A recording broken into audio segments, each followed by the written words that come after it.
Assalamualaikum warahmatullahi wabarakatuh. Bismillahirrahmanirrahim. Alhamdulillahirabbil alamin. Wassalatu wassalamu ala asyrafil anbiya'i wal mursalin wa ala alihi wa sahbihi ajma'in. Allahumma rabbana zidna ilman nafi'a warzuqna fahman zakiyya walhiqna bis salihin. Subhanaka la ilma lana illa ma 'allamtana innaka antal alimul hakim. Amma ba'du fa ya ibadallah usikum wa nafsi bitaqullah faqad fazal muttaqun. Seperti disampaikan, kita masih berada dalam surat Al-Mutaffifin, ayatnya yang ke-22. Berarti sekarang yang ke-23. Baik, kita mulai. A'udzubillahi minasyaitonirrajim. Bismillahirrahmanirrahim. Alal araiki yanzurun. Bagi yang pegang Al-Quran, bagus. Sambil kita ngelihat. Artinya mereka al-abror. Kita sering dengar kata birrul walidain, haji mabrur. Barun jamaknya abror. Kalau diterjemahan orang-orang yang baik. Kalau dalam tafsir abror orang yang beriman plus bertakwa. Beriman saja belum bertakwa, belum kategori abror. Pada ayat sebelumnya atau surat yang lain, ayat ini kalau tidak salah disebutkan innal abrara lafi na'im. Sesungguhnya orang-orang yang abror itu berada di dalam kenikmatan. Versi kedua, sesungguhnya orang-orang yang abror itu berada di surga yang namanya An-Naim. Ada surga An-Naim, ada Jannatul Ma'wa, ada Jannatul Adn. Rupanya bukan surganya banyak, itu pintu. Surga tergambar dalam konteks ayat seperti tadi itu fisik, maka ada pintu-pintunya. Pintu surga khusus buat orang-orang yang berpuasa, apa namanya? Royan. Ini ahli surga semua. Ahli surga ya. Surganya di dunia atau di akhirat? Nah, dua-duanya serakah.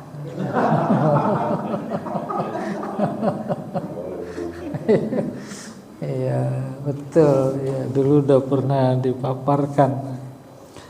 Nah, ini kelanjutannya. Mereka ngapain saja?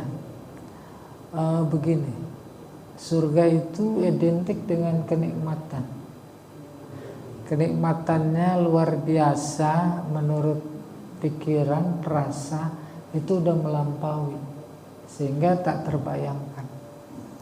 Rasulullah saja ketika Isra Mi'raj ditunjukkan surga, di samping ditunjukkan neraka. Beneran ngelihat kasat mata, diceritakan pas pulang.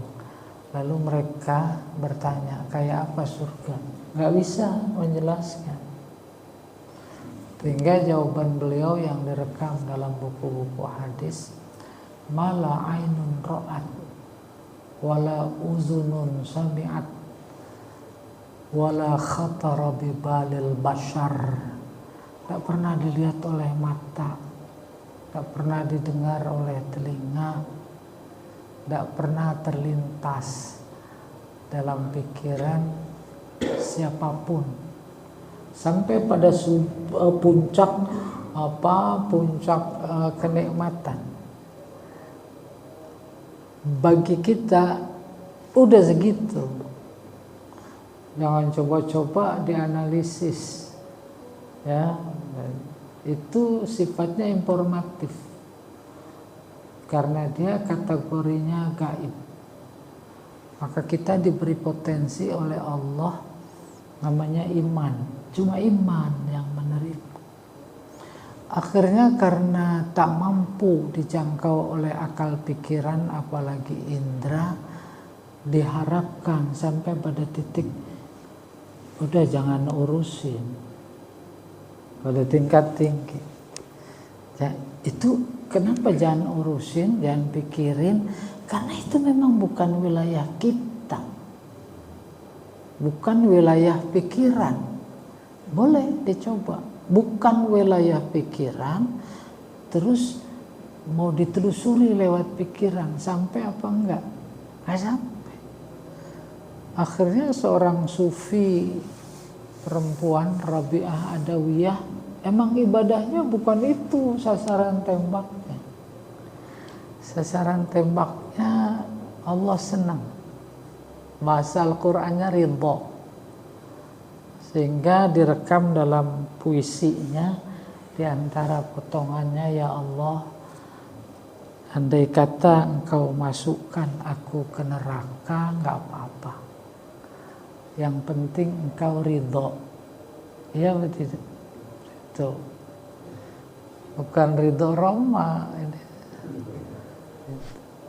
Nah itu sebenarnya manifestasi cerminan contoh dari firman-Nya yang berbunyi radhiyallahu anhum wa radu'an.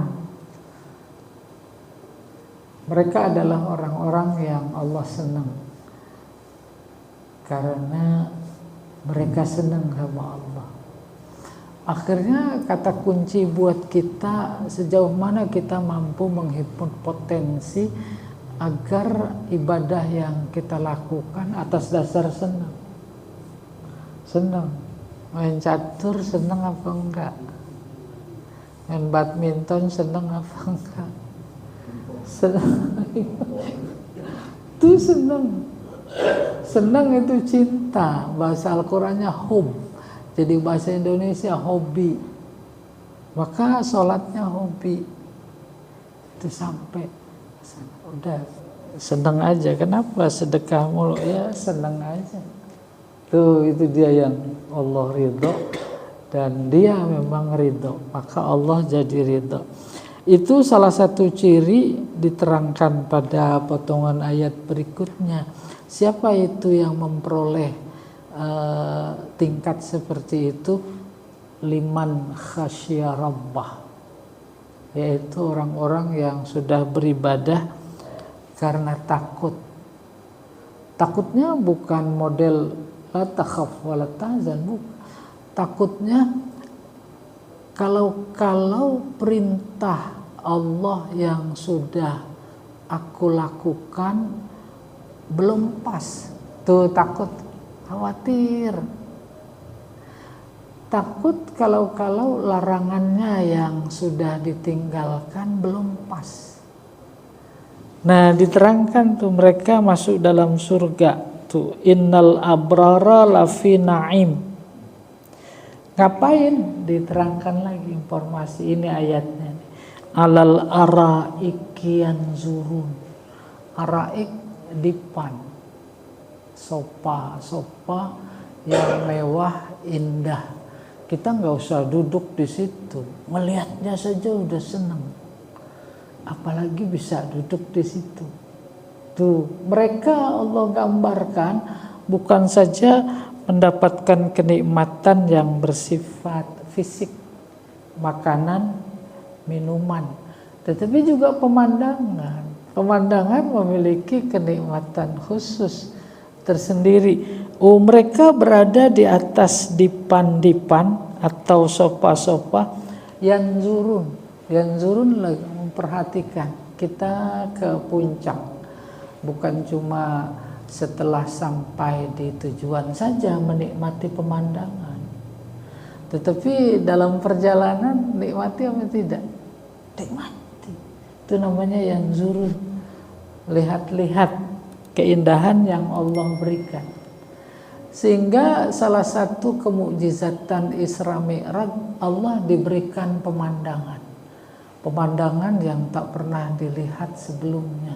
Bukan cuma pemandangan alam semesta yang dia lewati, kemudian kagum, sekagum-kagumnya, karena itu tak ada yang pantas dipuji, tak ada yang pantas diucapkan hormat kecuali Allah.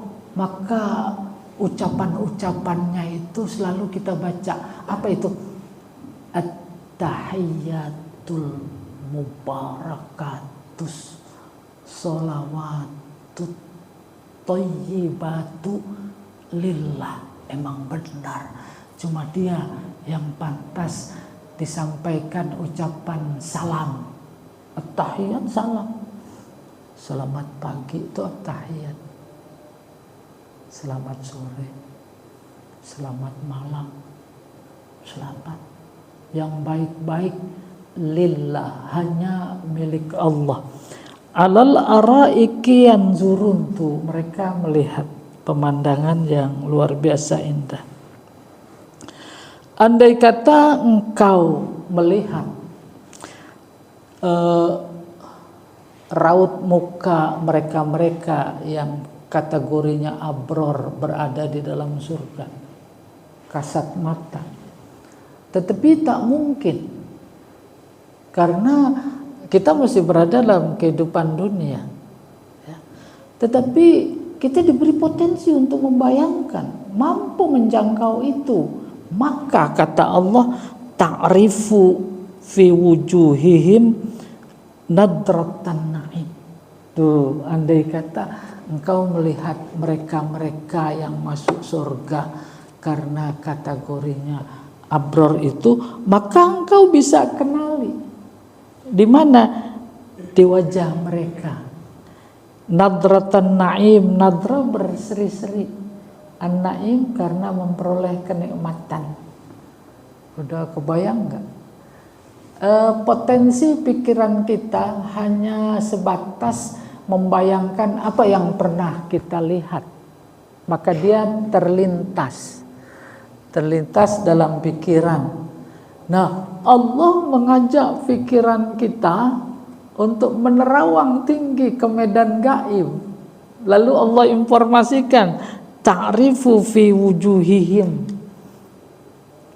engkau akan melihat di wajah mereka nadrah an-na'im. Nadrah artinya berseri-seri, ceria karena mendapat nikmat.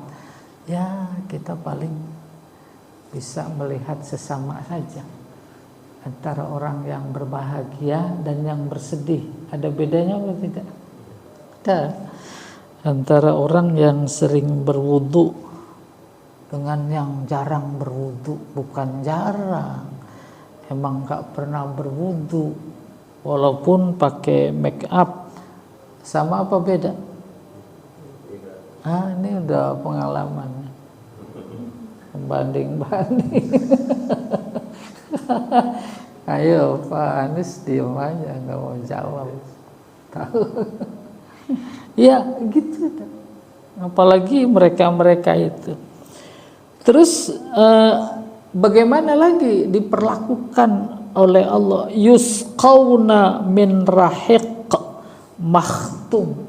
Mereka diberi minum.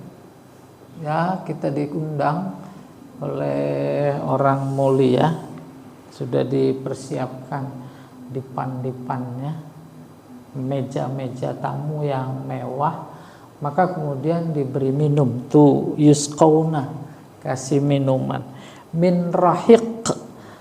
Rahiq minuman minuman ini khamr yang kelas 1. Terus kalau saya tanya nggak ada yang jawab lagi.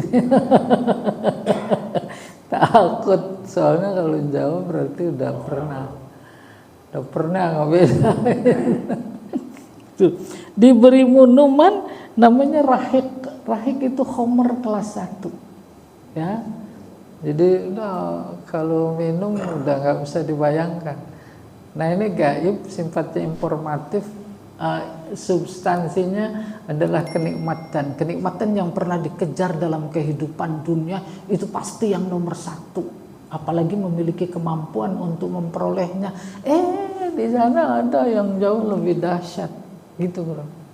Oke, min rahik ada di botolnya makhtum dari kata kita sudah akrab, khataman Al-Quran, ditutup. Jadi ini ditutup. Ini makhtum, bahasa kita disegel. Apa maknanya? Betapapun satu meja si A, si B, si C yang kategorinya abror masuk surga, tidak ada yang bisa membuka kecuali dia yang ada di depannya. Buka itu nggak bisa. Itu bukan hak dia. Sebab ini adalah hasil karya ibadahnya saat di rumah. Dia tidak bisa menikmati ibadah orang lain. Bisa itu makhtum, disegel.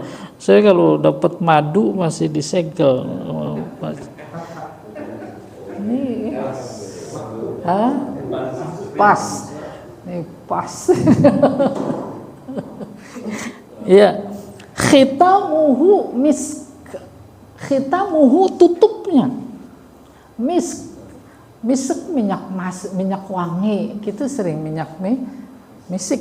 Itu minyak misik, minyak nomor 1 ya. Bukan cuma di zaman sekarang, era sekarang, di kalangan bangsa Arab jahiliyah mereka itu udah kenal minyak berkualitas tinggi namanya misik. Kira-kira di sini ada tukang minyak wangi apa enggak? Hah? Udah kenal barangnya? Belum pernah. Ini tukang minyak. Hah? Minyak klonyo itu. Nah, mungkin kalau saya sebutkan rada aneh, tapi luar biasa sumber informasi akurat pada zaman itu, diantaranya adalah syair jahiliyah. Syair jahiliyah menyebutkan kata misik. Mereka menyebutkan fa innal miska ba'du damil ghazal. Sesungguhnya minyak misik terbuat dari darah kijang. Gimana? Cari saya kalau ketemu. Kita kalau kejepit pintu di sini, tak apalah, itu ada darah ngembeng. Itu tuh ceritanya awal. Itu terjadi pada kijang. Yang punya kijang atau kijang liar, dia menangkap, menemukan ada itu, luar biasa senangnya. Dia akan mendapatkan kekayaan yang luar biasa, mahal, dan dibiarkan. Dalam durasi waktu tertentu diambil, itu dia minyak misik. Dulu atas dasar itu sumber ilmu dari dari syair jahili, fa innal miska. Itu mereka tahu, objek dakwah Al-Quran kan mereka. Oleh karena itu ketika disebut ini misik, nyambung, paham. Wah, luar biasa. Minuman kayak apa? Tutupnya disegel, tutupnya saja itu wanginya semerbak, luar biasa. Itu. Ya. Dan itu yang menarik, sekaligus pada konteks tertentu wangi-wangi seperti itu mengganggu. Oleh karena itu di antara kenapa Rasulullah melarang ibu-ibu ke masjid itu karena dulu pada pakai minyak wangi. Ya. Baru sampai lapangan kita di sini udah mencium wangi. Wah, ini si anu nih. Tuh. Oke, kembali. Khitamuhu misk wa fi dzalika terkait dengan itu, semua informasi keindahan, kenikmatan surga yang Allah sebutkan ini buat kita. Falyatanafas, hendaklah berlomba-lomba.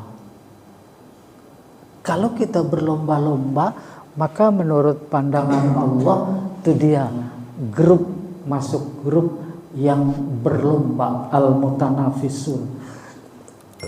Kita ada lomba cerdas cermat, daftar apa enggak? Daftar. Mau lomba baca Al-Quran musabaqah, daftar apa tidak? Daftar. Maka yang daftar sudah itu disebut mutanafis, peserta lomba. Suruh kita. Nah, daftar masing-masing sama Pak Rahmat. Ya. Dia panitianya. Disuruh kita teruskan. Wa mizajuhu min tasnim. Jadi khamr yang disebut rahik sudah berkualitas tinggi, terus ditambahin lagi nikmatnya. Apa itu campuran? Mizaj, diberi campuran. Ya, kita kadang-kadang udah nikmat minum, tambah kenikmatan, dicampurin sesuatu lagi. Kayak begitu. Bahwa Al-Quran itu melayani keinginan yang pernah diangan-angankan oleh para hambanya waktu hidup di dunia. Dan ini menjadi logik. Ada hamba-hamba Allah yang tak puas dengan batasan ibadah menurut syariat, menurut fikih. Itu naluri ya.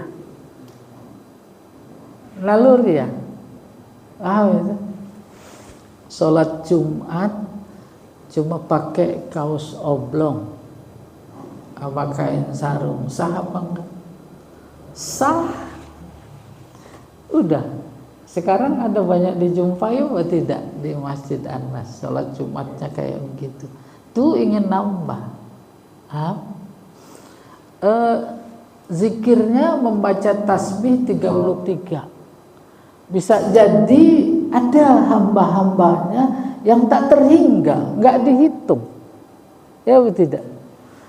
Ada di antara kita kalau lagi sholat sendirian pengen nambah lamaan rukunya, lamaan sujudnya, lamaan baca tasyahudnya, lalu dia tambahkan dengan dialog dia, itu selalu ditambah. Oleh karena itu balasannya juga begitu. Allah ingin menambahkan lagi. Ini sebenarnya udah nikmat ditambahin lagi. Nggak usah antara kita dan Allah, antara kita dan kita. Ketika si A memuliakan si B, tuh ditambahin lagi. Ya atau tidak? Si A datang ke rumah B, dihidangkan udah 5 macam hidangan, ditambahin lagi apa enggak? Udah dikasih tupat, kasih lagi lontong.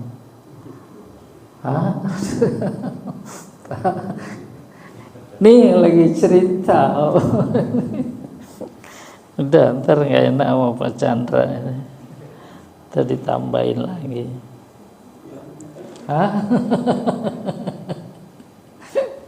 Wa mizajuhu min tasnim, dan tambahannya, campurannya itu min tasnim. Tasnim udah jadi nama. Nama apa itu? Nama air. Air yang diambil dari sumbernya. Sumbernya ada di bebukitan yang tinggi. Ini udah persis gitu. Air minum kita diambil dari mana itu? Walaupun udah banyak terungkap, terbukti, banyak tipu-tipu gitu. Kayak begitu. Kalau ini wilayah surga, maka di sudut sana ada bukit.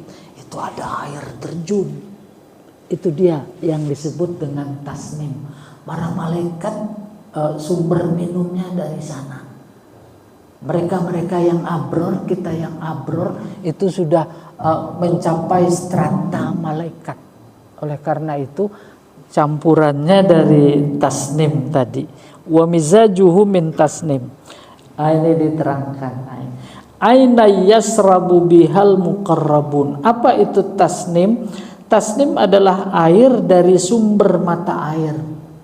Yasrabu bihal muqarrabun, para malaikat yang dibahasakan oleh Allah muqarrabun. Muqarrabun artinya hamba-hamba yang dekat dengannya. Dekat bukan dalam artian fisik, dekat dalam artian ketaatan.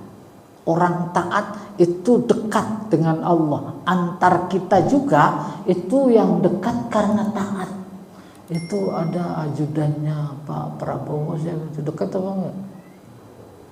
Dekat apa? Cuma karena taat. Ya tidak. Tuh ainat mata air yang menjadi minuman para malaikat al-muqarrabun. Ketika Allah menyebut malaikat muqarrabun, dekat, kan diantara sasaran tembak ketaatan kita kepada Allah agar kita dekat. Kita dekat.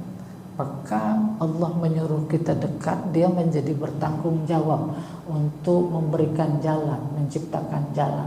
Apa jalannya? Ibadah. Dekat karena taat. Ibadah itu sendiri secara harfiah artinya taat.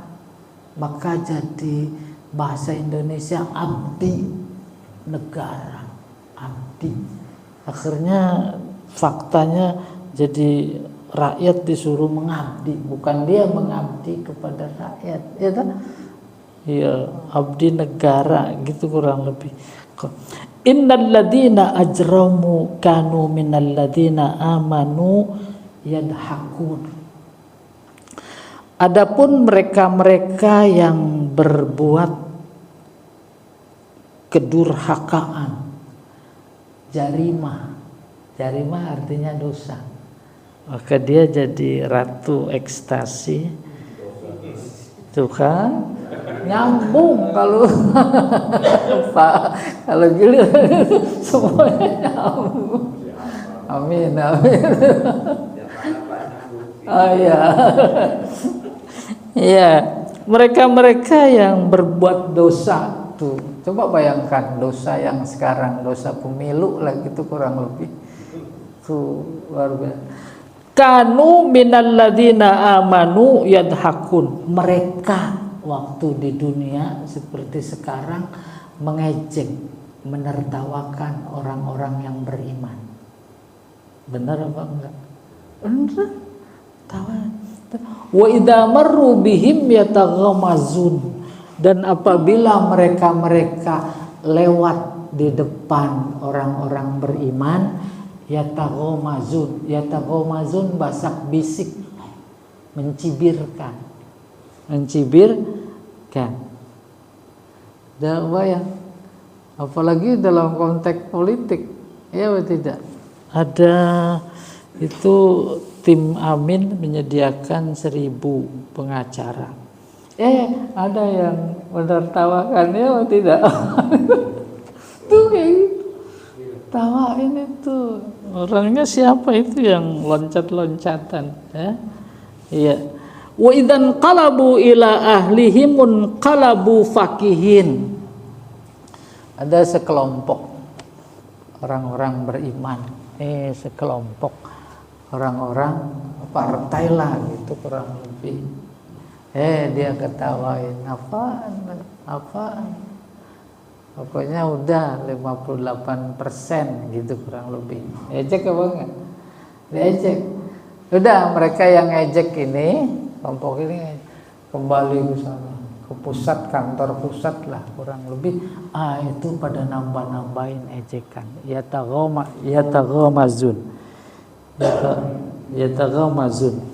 Terus idzan qalabu ila ahlihimun qalabu fakihin. Apabila mereka kembali kepada grupnya, kelompoknya, fakihin pada cekakak cekik, ada ketawa. Wa idza ra'auhum qalu inna haula ladallun. Dan apabila kelompok yang berdosa ketika hidup di dunia, yang penuh dengan kedurhakaan, melihat orang-orang yang baik, ahlul haq, katakan mereka sesat. Ada kebayang insya Allah sesat itu. Mereka berkata kepada kita sesat. Wa ma ursilu alaihim hafizin, baru kata Allah ini. Kamu bisa-bisanya ngejek ngurusin orang-orang yang beriman, emang kamu diciptakan untuk ngurusin dia? Tuh Allah bilang wa ma ursilu alaihim hafizin. Sebenarnya mereka tak dilahirkan, tak diutus untuk menjagain mereka. Seolah-olah positif jagain. Fal yaumal ladzina amanu minal kuffar yadahun, maka hari ini, maksudnya nanti di akhirat, justru sebaliknya orang-orang yang beriman ngejek mereka. Tuh kufar yadhakun alal araiki yanzurun, ngejeknya di mana? Sambil menikmati pemandangan dan duduk-duduk di di atas dipan-dipan serta sofa-sofa sambil diejek. Ini yang kemudian dijadikan dalil bahwa surga neraka itu satu tempat. Tak mungkin kalau beda tempat dia saling ngejek, saling mentertawakan. Itu biasa, mudah dipaham, logik sekali. Kayak kata banyak orang miskin di Jakarta neraka. Itu semua mahal. Besok makan apa enggak dia enggak tahu. Tapi kata mereka yang banyak proyeknya, Jakarta surga. Itu satu tempat. Kayak begitu. Iya. Hal suwibal kufaru makanu yaf'alun. Ini bantahan, aksioma menohok kata kunci yang Allah berikan kepada kehidupan serta anggapan mereka yang durhaka. Mana mungkin orang durhaka diberi pahala oleh Allah? Hal suwibal kuffar makanu ya'malun. Apakah orang-orang kafir diberi pahala terhadap apa yang dulu selalu mereka lakukan? Nah, ini maknya halnya istifham, tapi istifhamnya inkar. Saya beri contoh kalimat model istifham. Hal yusabul musi'u wa yu'aqabul muhsinu. Apakah orang jahat itu diberi pahala dan orang baik diberi dosa? Dalam hati mendengar itu, tak mungkin. Itu namanya lil inkar. Kayak begitu banyak sekali di dalam Al-Quran. Namanya lil inkar. Apakah orang-orang yang jahat itu kemudian dipilih menjadi pemimpin? Enggak. Itu namanya lil inkar. Mengingkari naluri, standar nilai baik yang ada pada setiap kita, terus diungkap keingkarannya itu lewat pertanyaan, maka disebut itu pertanyaan istifhamnya lil inkar. Alhamdulillahirabbil alamin. Al-Mutaffifin selesai. Mudah-mudahan kita mendapatkan pelajaran dan akhirnya menambahkan kedekatan kita kepada Allah Subhanahu wa taala. Silahkan Pak Rahmat, Pak Ustadz, silahkan ada yang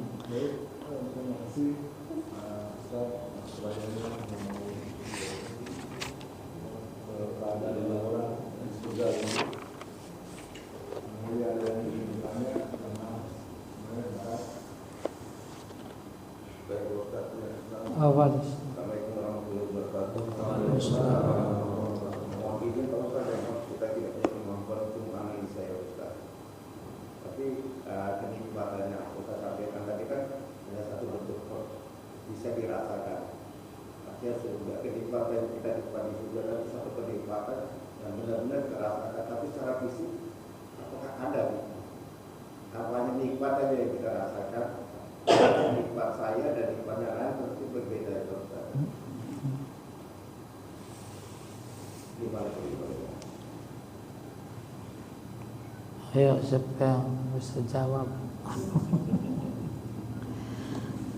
Kata kenikmatan yang terlontar dari saya setelah membaca, menerjemahkan informasi tentang surga itu menunjukkan ketidakmampuan untuk merasakan secara detail, memahami secara detail tentang informasi gaib. Pada titik kelemahan itulah, karena dia adalah gaib, udah pokoknya nikmat. Oh gitu, nikmat. Iya. Kalau juga mau divisualisasikan, boleh-boleh saja. Nih, umpamanya lagi buka bersama, dihidangkan duren. Duren apa yang paling top? Mana? Nih, tembakan saya kena terus. Tuh, ada yang bilang nggak enak. Enak semua.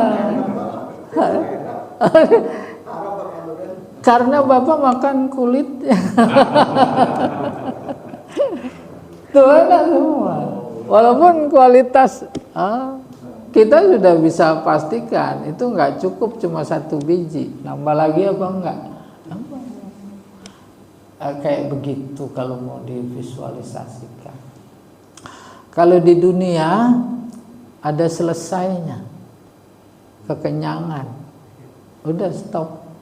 Kalau di sana enggak ada. Iya Allah alam besar, gitu kurang lebih. Ada lagi. Jadi betapapun gaib karena datang dari yang punya gaib yaitu Allah. Allah mutlak benar kata-katanya. Kuncinya memang cuma iman yang merespon. Karena Al-Quran buat orang yang beriman, gitu.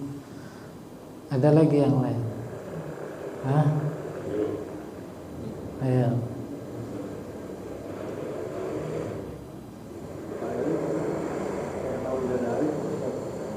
Oh, bidadari atau bidadara?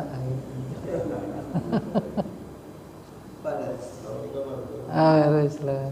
Dari kecil kan kita diajari salah satunya rukun iman, ini iman terhadap yang gaib, Pak. Ya. Tapi kan kita nggak waktu setelah dalam perjalanan itu apa kita pernah diperlihatkan barang-barang gaib itu sehingga kita wajib mengimani gitu, Pak. Apa itu pas awal bahwa ya nanti kamu akan tahu sendiri lah itu kayak apa gitu. Dalam konteks partai saja, organisasi itu banyak yang gaib, yang nggak boleh ditanya, bawahan. Ya betul tidak? Udah pokoknya laksanakan. Gaib itu. Ini ada orang partai. Itu. Yang irasional itu tapi harus dilakukan. Itu kan gaib, kita nggak paham. Pokoknya, udah pakai kata pokoknya juga. Ya, karena kita berasal dari yang gaib, maka di antara rukun iman gaib. Yang bisa menjangkau yang gaib itu cuma iman. Orang-orang yang dekat dengan Allah, betapapun surga gaib, dia baca ayat lewat cerita tentang surga tadi, nangis dia. Nangis karena bahagia. Jadi kalau lewat ayat-ayat azab, dia seolah-olah seperti diazab. Dan itu mudah, logik kali. Karena kedekatannya, kita dapat surat dari anak yang belajar di luar negeri, udah setahun gak kirim surat. Kirim surat, baca. Kalau sana lagi sedih, cerita suratnya ikut sedih apa enggak? Sedih. Kalau di sana cerita suratnya senang, ikut senang apa tidak? Padahal gaib itu di sana. Cuma Allah kasih jembatan. Dalam konteks ilustrasi tadi, jembatannya surat. Ini surat. Sehingga dalam buku-buku tasawuf ada orang-orang yang baca Al-Quran ketika ayat-ayat azab, dia menangis. Seperti persis. alladzina yaknizuna az-zahaba wal fiddata, mereka yang menyimpan emas dan perak tapi tak menginfakkannya, maka itu dibuat setrikaan, fatuqwa biha jibahuhum wa junubuhum wa zuhuruhum, disetrika punggungnya, lambungnya, belakangnya, disetrika pakai setrikaan itu, sambil malaikat yang nyetrika bilang, haza ma kanaztum, ini dia yang dulu kamu simpan. Oh, nangis. Terus bukan cuma nangis terseduh-seduh, sampai pingsan. Ada yang pingsan, bahkan ada yang mati karena betul dia merasakannya.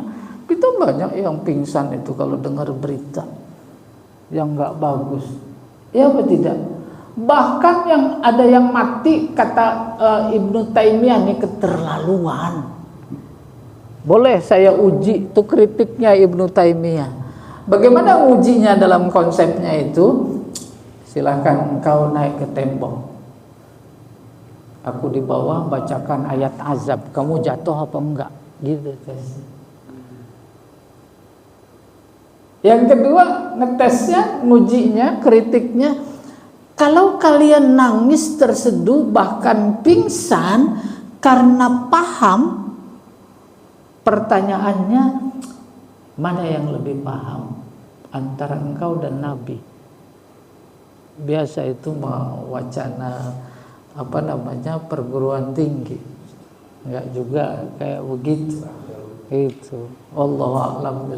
Jadi demikian terhadap yang gaib. Apalagi ada ilmu gaib, dia udah tahu. Iya, wallahu a'lam bishawab. Ada lagi yang lain? Ada nih kayaknya. Oh, Bapak.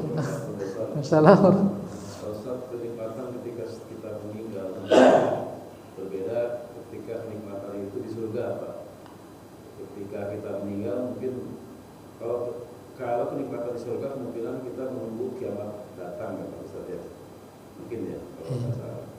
Nah, ketika orang-orang mukmin yang beriman itu ketika meninggal, apa yang dirasakan Pak Ustaz? Problemnya nih. Ntar saya mati dulu.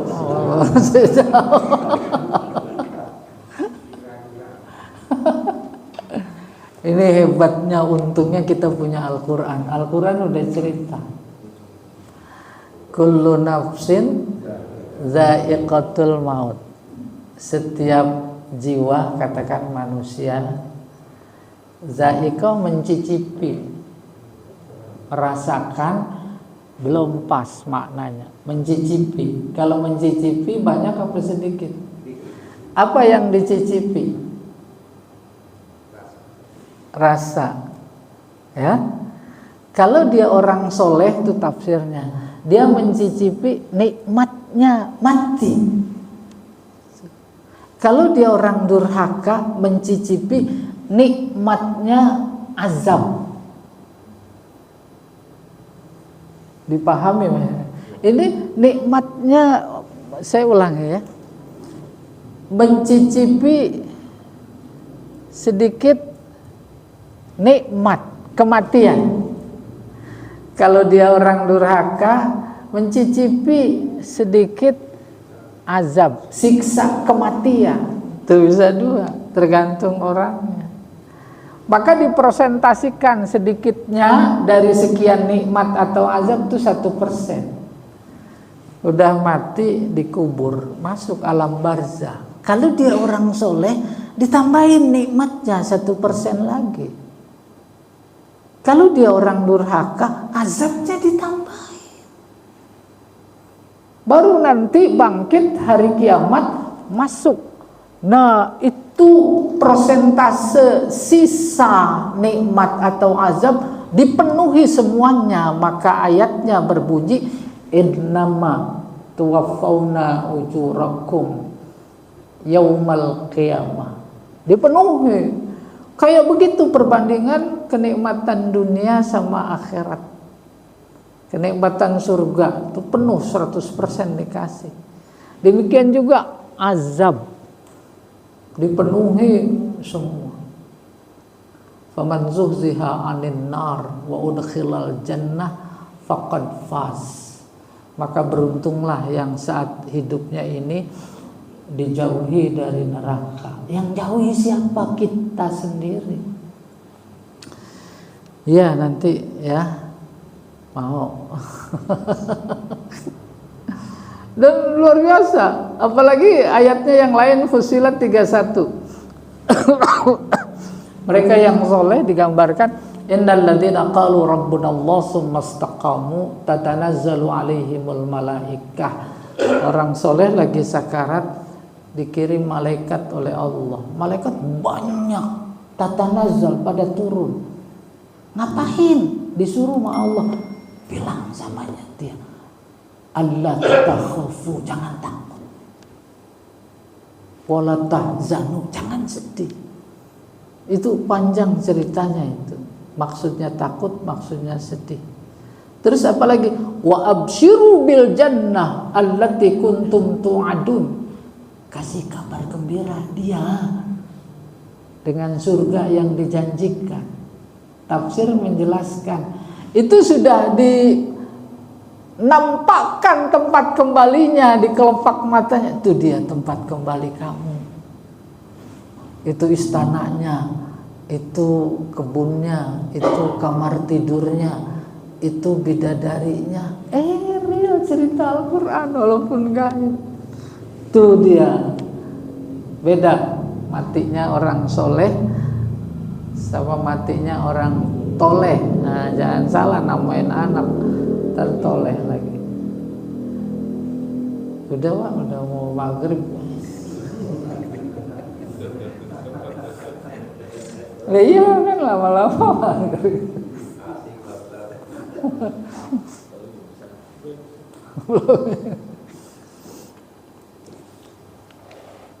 Nah,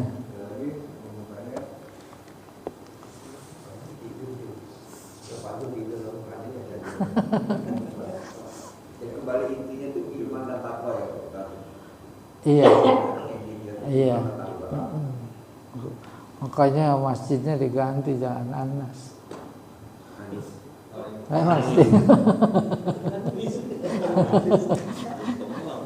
Ya tahu.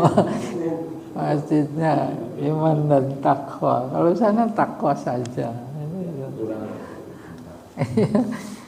Iya Bapak, bagus.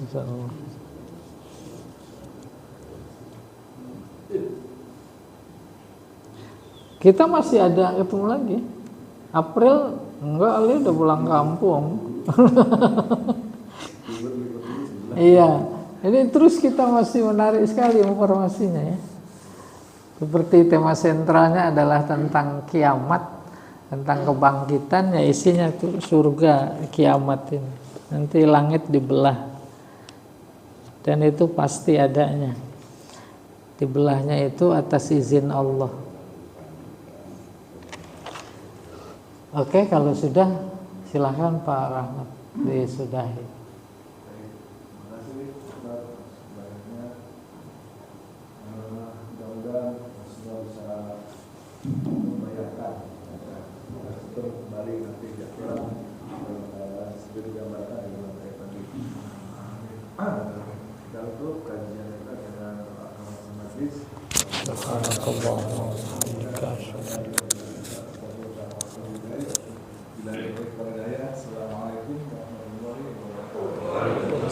warahmatullahi wabarakatuh.